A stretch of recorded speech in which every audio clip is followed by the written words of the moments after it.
সম্মানিত প্রিয় মৎস্য চাষী ও দেশ বিদেশি ভাই ও বন্ধুরা, আপনাদের মাঝে আবারও নিয়ে হাজির হয়েছি দেশীয় মাগুর মাছের পোনা নিয়ে।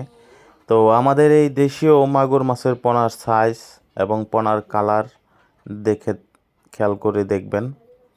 আর দেশীয় মাগুর মাছ চেনার উপায় হলো যে দেশীয় মাগুর মাছের গায়ে কিন্তু ডোরা কাটা দেখেন এরকম দাগ থাকবে।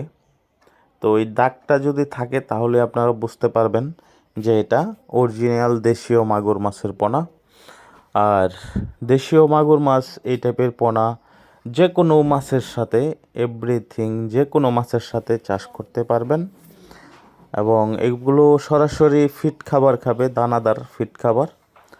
তো আমি আপনাদের মাঝে একটি কথাই বলবো যে আপনারা যারা বাড়ির আশেপাশে এবং পুকুর, যারা মৎস্য চাষি বা পুরাতন চাষি, তারাও কিন্তু এই মাছগুলো চাষ করে লাভবান হতে পারেন। অনেকেই কিন্তু কাপ জাতীয় মাছ চাষ করতে করতে প্রায় লসের দিকে।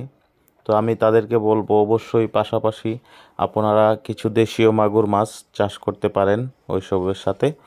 তাহলে আপনারা বুঝতে পারবেন যে এইগুলো বেশি সময় লাগে না, আপনার 6 মাস 5 মাস এর ভিতরে বাজারজাত করা যায়। তো আপনারা অল্প স্বল্প করে মাছগুলো করতে পারেন, মানে চেক করে নিতে পারেন যে কেমন ফলন হয়। তো আমি এটুকুই বলবো যে অবশ্যই আপনারা লাভবান হতে পারবেন। আর এককভাবে করলে আপনারা প্রতি শতকে 1500 পিস করে পোনা দিতে পারবেন। দেখেন মাগুর মাছের সাইজ এবং পোনার কোয়ালিটি। তো দেশ এবং দেশের বাইরে থেকে যারা আমাদের ভিডিওটি দেখছেন অবশ্যই আমাদের চ্যানেলটি সাবস্ক্রাইব করে দিবেন। কমেন্টের মাধ্যমে আপনাদের মূল্যবান মতামত জানাবেন। আমরা এই পোনা বাংলাদেশের বিভিন্ন জেলায় হোম ডেলিভারি দিয়ে থাকি, অথবা সরাসরি আমাদের হ্যাচারি থেকে এসে পোনা সংগ্রহ করতে পারবেন। তো দেখুন আমাদের